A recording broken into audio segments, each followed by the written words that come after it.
আপনাদের প্রশ্ন হচ্ছে ঢাকা দক্ষিণ সিটি কর্পোরেশনের মেয়র হিসেবে জনাব ইশরাককে আদালত থেকে মেয়র ঘোষণা করা হয়েছে।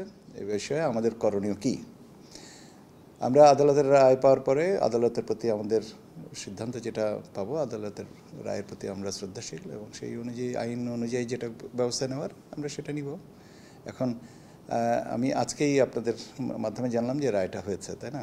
কাজেই এটা অপেক্ষা করতে হবে। ছুটির পরে আমরা রায়ের কপি পাবো, তখন যেভাবে রায়ের নির্দেশনা আছে সেই অনুযায়ী আমরা ব্যবস্থা নেব।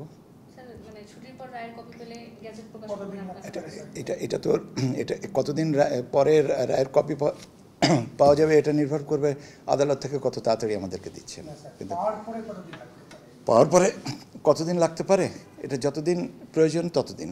এখন এটা এইভাবে তো বলা মুশকিল, তাই না? আমি এখন যদি বিকালবেলা পাই তাহলে আমাকে একটা নথিতে প্রক্রিয়াজাত করতেও তো সময়টা দিতে হবে। তবে আমরা এখানে কোনো জিনিসই দেরি বা বিলম্ব করার কোনো কারণ নেই। সিদ্ধান্ত যেটাই হোক না কেন আমরা দ্রুত করি, এবং বাইনাও আপনারা দেখেছেন যে আমরা যত দ্রুত সিদ্ধান্তগুলো দিতে পারছি, যত দ্রুত ফাইলগুলোকে ক্লিয়ার করতে পারছি, আমাদেরও কাজের চাপটা কমে, আমরাও একটু সুস্থ থাকতে পারি।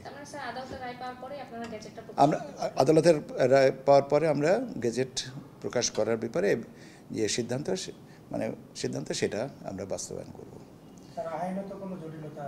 এটা তো আদালতের রায় না পাওয়া পর্যন্ত বলতে পারবো না। এটা আদালতের রায় পাওয়ার পরেই পরবর্তী কার্যক্রম করে নেওয়া হবে। এইটা ঠিক আছে, এইটুকুই বলে দিন। এইটা আদালতের রায়ের পরেই প্রয়োজনীয় ব্যবস্থা নেওয়া হবে।